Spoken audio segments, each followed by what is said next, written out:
Os servidores técnico-administrativos da Universidade Federal de Goiás, do Instituto Federal de Goiás e também do Instituto Federal Goiano estão em greve desde a última segunda-feira. O movimento protesta contra a PEC 241 e também contra o corte de verbas na educação. Para falar mais sobre essa mobilização, nós vamos conversar agora com o Fernando César, que é diretor do Sindicato dos Trabalhadores Técnico-Administrativos das Instituições Federais de Ensino Superior no estado de Goiás. Olá, muito obrigada pela presença, Fernando. Boa noite, tudo bem? Fernando, para começar, quais são as principais reivindicações desse movimento? Eu sei que é uma pauta ampla, uma pauta nacional, mas queria que você destacasse para a gente quais são as principais. Bom, a nossa pauta, dessa vez, Camila, até não é tão ampla como das outras greves, né? Pois essa é uma greve eminentemente política, né?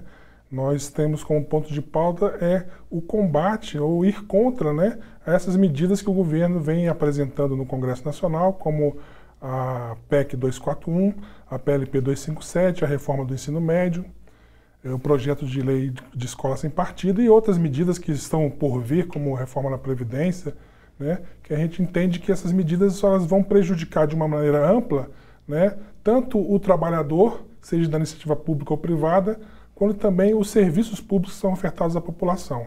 Em especial a PEC 241, porque ela diminui bastante os recursos que serão investidos posteriormente em saúde e educação. Então vocês estão fazendo essa mobilização para tentar barrar essas medidas, por acreditar que elas não sejam boas para o país. Exatamente, essa é a nossa intenção e por isso nós deflagramos greve a nível nacional, chamados pela nossa federação, pela FASUBRA, né? Hoje já temos umas 33 universidades federais já em greve, os técnicos administrativos já estão em greve, e mais cerca de 10 institutos federais no Brasil inteiro também já estão em greve. E existe um canal de comunicação, Fernando, com o governo? O governo está aberto a dialogar e talvez alterar essas medidas? Já houve alguma conversa? Essa greve ela tem essa outra característica diferente, né?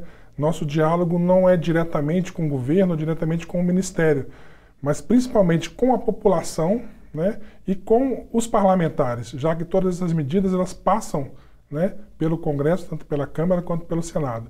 Então nossa atuação tem sido de conscientização das pessoas, da população de uma maneira geral, e também de trabalhar junto aos parlamentares para que eles rejeitem essas medidas no Congresso. Uma vez que o projeto já é do governo, a gente entende que diretamente com o governo a gente não vai conseguir essa intenção. Vocês acreditam que essa mobilização ela vai ser capaz de mobilizar a sociedade e também, quem sabe, mobilizar os parlamentares? Temos a esperança que sim, né? Então a gente estamos atuando nesse primeiro momento, já que a greve foi deflagrada agora no último dia 24, né? Dentro das instituições para mobilizar nossas categorias, os estudantes, os docentes também. E a partir da semana que vem vamos começar a intensificar os atos de rua, os atos nos pontos que a gente possa encontrar a população, como terminais de ônibus, locais de grande passagem de pessoas, como o centro das cidades, né? Vamos estar intensificando essas ações e também com caravanas a Brasília para atuar junto aos parlamentares. E como é que está a mobilização da categoria, Fernando, dos técnico-administrativos? Nós temos percebido nessa greve também essa característica diferente, né? Desde o início, uma grande participação dos membros da categoria. Tradicionalmente, nossas greves começam num ritmo mais lento e com o tempo ela vai ganhando mais corpo, né? E dessa vez, não, a gente tem tido uma resposta bastante satisfatória da categoria.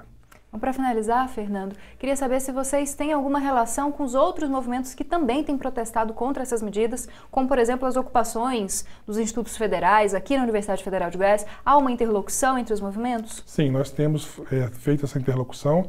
E como essas entidades, por exemplo, de estudantis, né, que têm ocupado as escolas, os institutos federais, as universidades, eles não têm condições de se manter por muito tempo nessas ocupações, nós temos dado apoio com gêneros alimentícios e algum outro tipo de apoio que eles pedem, a gente tem apoiado esses movimentos. Bom, Fernando, nosso tempo está chegando ao fim, queria agradecer a sua presença e a gente vai continuar falando sobre isso, espero que a situação seja resolvida. Obrigado. Obrigada, Fernando.